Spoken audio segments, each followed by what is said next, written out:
সদ্যঘোষিত উচ্চতৰ মাধ্যমিক চূড়ান্ত পৰীক্ষাৰ ফলাফলত গোলাঘাটৰ মইনাপাৰাৰ দুলেশ্বৰী বৰুৱা উচ্চতৰ মাধ্যমিক বিদ্যালয়ে এক বৃহৎ সফলতা লাভ কৰিছে। বিদ্যালয়খনৰ প্ৰথম বৰ্ষৰ প্ৰথম বেষ্টৰ ছাত্ৰ ছাত্ৰীয়ে যথেষ্ট উন্নত ফলাফল দেখুৱাবলৈ সক্ষম হৈছে। ফলাফল অনুসৰি ষ্টাৰ মাৰ্ক 1জন, প্ৰথম বিভাগত 6জন, লেটাৰ 11জন, দ্বিতীয় বিভাগত 10জন আৰু তৃতীয় বিভাগত 4জন ছাত্ৰ ছাত্ৰী উত্তীৰ্ণ হৈছে। এই সফলতাৰ বাবে আজি বিদ্যালয়ৰ প্ৰাংগণত অসমীয়া যুৱ মঞ্চ অসমৰ উদ্যোগত এক সম্বৰ্ধনা অনুষ্ঠান আয়োজন কৰা হয়। অনুষ্ঠানত বিদ্যালয়ৰ অধ্যক্ষ মৃদু পৱন শৰ্মাক এটি জাপি আৰু এখনি ফুলাম গামোচাৰে সন্মান জনোৱাৰ লগতে সকলো শিক্ষাগুৰুক একোখনকৈ ফুলাম গামোচাৰে সন্মান জনোৱা হয়। অসমীয়া যুৱ মঞ্চ অসমৰ কেন্দ্ৰীয় সমিতিৰ কাৰ্যকৰী সভাপতি ইমতিয়াজ আহমেদে আয়োজিত সভাত সভাপতিত্ব কৰে। সভাত বিদ্যালয়ৰ শিক্ষক শিক্ষয়িত্ৰী ছাত্ৰ ছাত্ৰীৰ লগতে অসমীয়া যুৱ মঞ্চ অসমৰ কেন্দ্ৰীয় সমিতিৰ মুখ্য সাংগঠনিক সম্পাদক অভিলাষ গোহাঁইকে ধৰি নগৰ আঞ্চলিক সমিতিৰ সভাপতি পৰাগ বৰা লগতে অন্যান্য কেইবাজনো বিষয়ববীয়া উপস্থিত থাকে।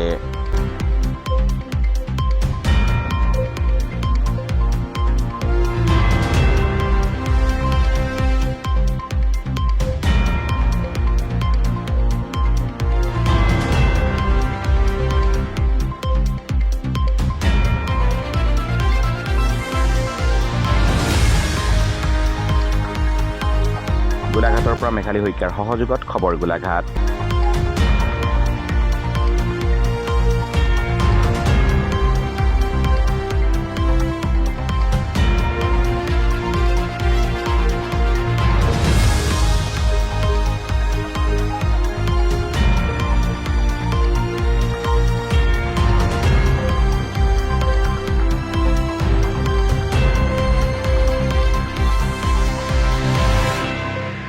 পোনপ্ৰথমে আচলতে দুলেশ্বৰী বৰুৱা উচ্চতৰ মাধ্যমিক বিদ্যালয় মইনাপাৰ আমি সকলো শিক্ষক শিক্ষয়িত্ৰী তথা প্ৰধান শিক্ষক মহোদয় আমি অসমীয়া যুৱ মঞ্চ গোলাঘাট জিলা সমিতিৰ তৰফৰ পৰা আমি আন্তৰিক ধন্যবাদ জ্ঞাপন কৰিছোঁ।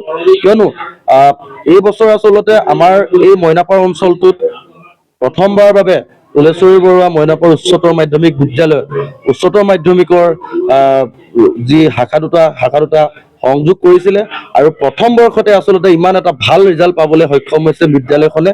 তাৰ বাবে আমি অঞ্চলটো আৰু অসমীয়া যুৱ মঞ্চ আমি গৌৰৱান্বিত। আৰু কথা হ'ল কি, অভিভাৱকসকলক আমি এটা কথা অনুৰোধ জনাইছো যে চৰকাৰী বিদ্যালয় বুলি ক'লে আচলতে যি হ'ব অভিভাৱকৰ আচলতে মনত যি এটা ধাৰণা, সেই ভুল ধাৰণাটো আচলতে আজি এই দুলেশ্বৰী বৰুৱা উচ্চতৰ মাধ্যমিক বিদ্যালয়খনে আজি এই ভুল ধাৰণাটো আজি ভাঙি দিলে। কাৰণ কেলে এখন চৰকাৰী বিদ্যালয়ৰ পৰা আচলতে যে শিক্ষক শিক্ষয়িত্ৰীৰ লগতে ছাত্ৰ ছাত্ৰীসকলৰ সহযোগত আচলতে এটা ভাল ৰিজাল্ট পাবলৈ সক্ষম এই মইনাপাৰ দুলেশ্বৰী বৰুৱা উচ্চতৰ মাধ্যমিক বিদ্যালয়খন তাৰ এটা জ্বলন্ত উদাহৰণ। আমি লগতে প্ৰধান শিক্ষক মহোদয় মৃদু পৱন শৰ্মা বৰুৱা ডাঙৰীয়াক আমি আন্তৰিক ধন্যবাদ জ্ঞাপন কৰিছোঁ। কিয়নো তেখেতৰ আচলতে একক প্ৰচেষ্টাত তেখেতে আচলতে যি আচলতে এটা ৰিস্ক আচলতে এটা গধুৰ দায়িত্ব লৈ পেলানি বিদ্যালয়খনক আচলতে যি এটা আজি স্থান দিবলৈ সক্ষম হৈছে, সেই স্থানটো অনাগত দিনত আচলতে গোলাঘাট জিলাৰ লগতে সমগ্ৰ অসমতে উজ্বলি উঠক আমি তাৰে কামনা কৰিছোঁ। আৰু স্থানীয় যিসকল আচলতে অভিভাৱক আছে, সেই অভিভাৱকসকলক আমি অসমীয়া যুৱ মঞ্চ গোলাঘাট জিলা সমিতিৰ তৰফৰ পৰা আমি অনুৰোধ জনাইছোঁ, আহক মইনাপাৰ দুলেশ্বৰী বৰুৱা উচ্চতৰ মাধ্যমিক বিদ্যালয়ক আপোনাৰ সন্তান দি আচলতে নামভৰ্তি কৰক আৰু ভাল ৰিজাল্ট এটা দিবৰ বাবে আচলতে পাবৰ বাবে দুলেশ্বৰী বৰুৱা মইনাপাৰ উচ্চতৰ মাধ্যমিক বিদ্যালয়ৰ শিক্ষক শিক্ষয়িত্ৰীসকল আচলতে সদায় প্ৰস্তুত হৈ আছে। ধন্যবাদ। জয় অসম। প্ৰত্যাহ্বান আছিলে আমাৰ, যিহেতু এইটো 2023 চনত আমাৰ হাইস্কুলৰ পৰা হায়াৰ ছেকেণ্ডেৰীলৈ উন্নীত হৈছিলে। বিশেষ তেনেকুৱা কোনো আমাৰ বেলেগ হায়াৰ ছেকেণ্ডেৰীত যেনেকৈ PGT থাকে তেনেকুৱা আমাৰ কোনো শিক্ষয়িত্ৰী নাই। আমাৰ গ্ৰেজুৱেট টিচাৰৰ জৰিয়তে যিসকল মাষ্টাৰ্ছ আছিলে তেখেতসকলক আমি লগত লৈ আমাৰ যাত্ৰা আৰম্ভ কৰিছিলোঁ। আমি 2024 চনত ফাৰ্ষ্ট ইয়েৰ খুলিছিলোঁ 27টা ছাত্ৰ ছাত্ৰীৰ জৰিয়তে। কালক্ৰমত আমাৰ 30টা ল'ৰা ছোৱালী ইয়াত পৰীক্ষা দিছিলে। এগৰাকী ছাত্ৰ ছাত্ৰীয়ে পৰীক্ষা কমপ্লিট কৰিব নোৱাৰিলে আৰু দুগৰাকী বেয়া কৰিছে। 20টা ছাত্ৰ ছাত্ৰীৰ ভিতৰত আমাৰ 6জন ছাত্ৰ ছাত্ৰীয়ে ফাৰ্ষ্ট ডিভিজন উত্তীৰ্ণ হৈছে, এজনে ষ্টাৰ মাৰ্ক পাইছে আৰু বাকী 11টা লেটাৰ মাৰ্ক 10টাই ছেকেণ্ড ডিভিজন আৰু 4জনে থাৰ্ড ডিভিজন পাইছে। আমি সঁচাকৈ সুখী। আচলতে আমাৰ বিদ্যালয়বোৰত যিবোৰ ছাত্ৰ ছাত্ৰী থাকে তেওঁলোকে আচলতে ছেকেণ্ড ডিভিজন থাৰ্ড ডিভিজন এনেকুৱা লৈছে। ভাল ফাৰ্ষ্ট ডিভিজন হোৱাৰ লগে লগে কলেজ বা অন্যান্য টাউনৰ বেলেগ কলেজলৈ গুচি যায়। আচলতে আহ্বান এইটোৱে কৰিছোঁ যে আমাৰ ইয়াতো সম্ভাৱনা আছে, আমাৰ চৰকাৰী বিদ্যালয়ত সকলো সা সুবিধা আছে। যিহেতু এইবাৰ আমাৰ মেট্ৰিকৰ চেণ্টাৰ ৰিজাল্টটো 98%, এইবাৰ নতুনকৈ চেণ্টাৰ হৈছে আমাৰ আৰু বিদ্যালয়ৰ 92% মেট্ৰিকৰ, আৰু আমাৰ হায়াৰ ছেকেণ্ডেৰী এইবাৰ 87%। খুব আমি সুখী। আচলতে আমি অসম চৰকাৰে আমাক দায়িত্ব দিছিলে, আমাৰ কোনো তাৰ বিনিময়ত আমাৰ কোনো পাৰিতোষিক দিয়া নাছিলে, যে আমাক এটা পৰীক্ষামূলকভাৱে হায়াৰ ছেকেণ্ডেৰী চলাবলৈ দিছিলে। আমি সদায় সুখী হৈছোঁ।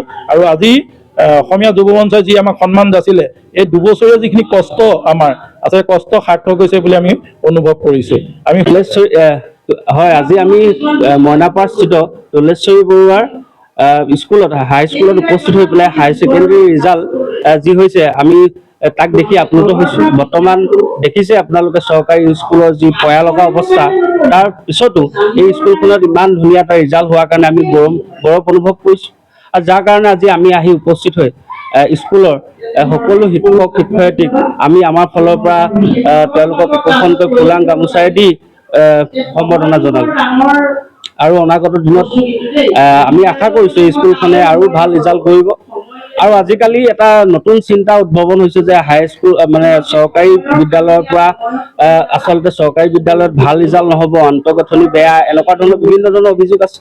আৰু আজিকালি অভিভাৱকসকলেও চৰকাৰী স্কুলতকৈ প্ৰাইভেট খণ্ডত আচলতে বেচৰকাৰী যিসমূহ স্কুল বিদ্যালয় আছে তাতহে বেছি গুৰুত্ব প্ৰদান কৰা দেখিবলৈ পাইছোঁ। গতিকে সকলোকে আমি আহ্বান জনাইছোঁ, এইখন স্কুলে এটা উদাহৰণ দাঙি ধৰক যে সকলোৱে চৰকাৰী স্কুলৰ প্ৰতি আমাৰ যিটো জাতীয় অনুষ্ঠান এইবিলাক সদায় চলি থাকক, তাকে আহ্বান জনাইছোঁ।